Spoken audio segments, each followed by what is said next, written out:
তাহিরি ওনাকে ফিলিস্তিনের পক্ষে ডাক দিস। ওর মতো শয়তান যদি ফিলিস্তিনের পক্ষে ডাক দেয়, শয়তান তো বসে বসে আসবে।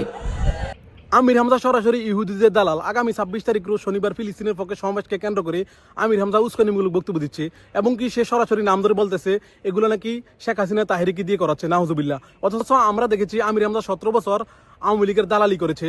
ডিজিটাল বাংলাদেশ গঠন করার জন্য যে স্বপ্ন দেখেছেন তিনি অবশ্যই কোরআনের আয়াত দিয়ে করেছেন, এটা মুসলমান নেই। 16 কোটি মানুষের জননী প্রধানমন্ত্রী শেখ হাসিনা যে স্বপ্ন দেখেছে এটা বাস্তবায়নের জন্য যে কাজ করবে না, সে যে দলের লোক হয় হোক ও জাহান্নামে যাবে। আমির হামজা বলেছে 16 কোটি মানুষের জননী শেখ হাসিনা এবং শেখ হাসিনা ডিজিটাল বাংলাদেশে যারা বিরোধিতা করবে তারা সরাসরি জাহান্নামে যাবে, নাউজুবিল্লাহ। দেখেন দালালির একটা সীমা আছে। মানুষকে কিভাবে আওয়ামী লীগের বিরোধিতা করলে জাহান্নামে ফাটিয়ে দেয় সেটা করছে কে?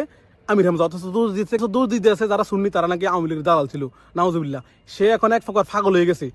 আসলে আমির হামজার যদি কোনো আত্মীয় স্বজন থাকেন, তাকে সরাসরি পাবনা হসপিটালে ভর্তি করান। তার জায়গা ওয়াজের মাঠে না, তার জায়গা হচ্ছে পাবনা হসপিটালে। সে কখন কি বলে সে নিজেও জানে না। আর তার ওয়াজ হচ্ছে বর্তমানে লুচ্ছামি ছাড়া কিছু না। আলেমরা হচ্ছে নবীজির ওয়ারিস, আর এরা হচ্ছে আলেম নামে জালেম।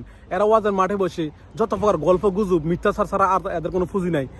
আলহামদুলিল্লাহ সুন্নিদের ঐক্য দেখে ইতিমধ্যে দালালদের মাথা ঘুরপাক খাচ্ছে। এরা কি না কি বলে এক প্রকার পাগল হয়ে গেছে। দেখেন ওয়াজের মাঠে বসে এমন উগ্রতা কথাবার্তা বলা, এটা কোনো আলেমের কাজ না। আমরা যেটা দেখেছি সে এক প্রকার মেন্টাল হয়ে গেছে। আমি আবারও বলতেছি, আমির হামজার যদি কোনো আত্মীয় স্বজন থাকেন, তাকে দয়া করে পাবনা হসপিটালে ভর্তি করান। কারণ তার জায়গা হচ্ছে পাবনা হসপিটালে, তার জায়গা ওয়াজের মাঠে নয়। সে আমাদের মুসলমান সমাজটাকে নষ্ট করে দিচ্ছে, উল্টাপাল্লা কথা বলে। ওয়াজের মাঠে যত প্রকার নায়িকা মানে অশ্লীল কথাবার্তা, তার মুখ দিয়ে এগুলো ছাড়া আর কোনো কথাবার্তা নাই।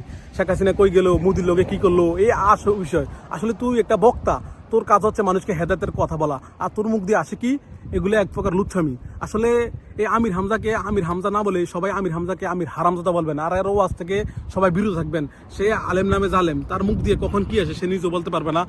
এই আমির হামজা তার কাজ হচ্ছে মিথ্যাচার করা। সে ওয়াজে বসে মিথ্যা গল্প বানিয়ে ওয়াজ করে। সে আর কয়েক বছর আগে বলেছে আল্লামা তাহিরি যদি দাখিল সার্টিফিকেট দেখাতে পারে তাহলে সে জীবনে আর ওয়াজ করবে না। কিন্তু কি তাহিরি দাখিল না, আলেম ফাজেল কামিলের সার্টিফিকেট দিয়েছে। তারপরে তো সে ওয়াজ করে। সে তো ওই দিনকার পর থেকেও তার ওয়াজ শোনা আমাদের জন্য হারাম। আসলে আপনারা আমির হামজাকে ওয়াজে নেন, বর্তমানে দয়া করে তাকে কেউ ওয়াজে নিবেন না। তার মাথার সমস্যা আছে, তাকে পাবনা হসপিটালে খুব জরুরিভাবে ভর্তি করা উচিত।